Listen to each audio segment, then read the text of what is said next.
You know, this race by the numbers stuff that Eric Holder likes to get into. I'm serious about this. You look at the United States Senate. I think there are 2 black men in there. I think just 2. I could be off by 1. I don't think so. I'm really not in the business of doing this, going through the pictures of everybody in the Senate. But I know there's Cory Booker, and I know there's Tim Scott. Tim Scott's a Republican. Cory Booker's a Democrat. How many Democrats are there in the Senate? Is it like 53, 54, something like that? Now, the Democrats rely on the black vote heavily.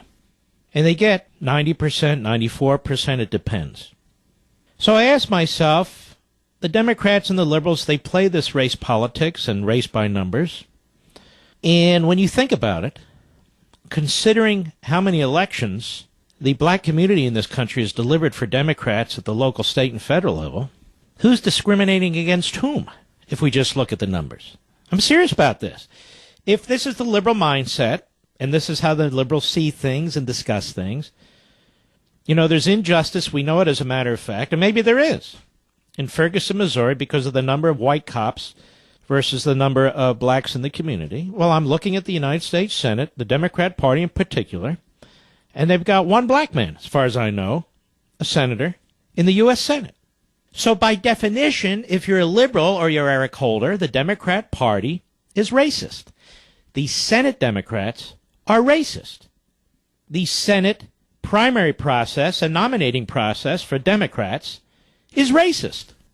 How can you only have 1 black Democrat senator in a Democrat Party that relies so heavily on that community for votes? Now, Sharpton won't give you an answer to that. Jackson won't give you an answer to that, because they don't much give a damn about race when it comes to delivering them power and benefits and so forth. They're never going to look inward, because those guys, more than civil rights leaders, quote unquote, are liberal Democrats. Eric Holder, who says we're a nation of cowards, we don't want to debate race, I'm prepared to debate it with them all the time. They know who I am. It's not like I'm a big secret. And I'm asking Eric Holder to explain the Democrats in the U.S. Don't tell we need to do a better job. I'm not interested in a better job. I'm asking a question. Why is there 1 black Democrat, if there's more, I apologize, 1 black Democrat in the U.S. Senate?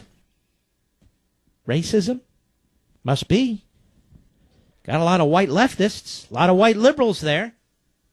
This has always amazed me, how the Democrats play race-based politics, how they divide us into communities based on our physical features, how they divide us up based on our age, divide us up based on our genitalia. It's amazing. And they get away with this. Well, they don't get away with it here, but you understand what I mean. And then one more piece of evidence from our friends at CNS News. White unemployment, based on the latest figures, is 5.3%. Now, I wouldn't do this, ladies and gentlemen, if we lived in a regular world, but we don't live in a regular world. We are constantly being beaten down by the left, by the president, by the attorney general, by the hustlers on this race issue. So I'm raising it. I guess I have courage, according to Holder. White unemployment is 5.3%. Black unemployment is 11.4%.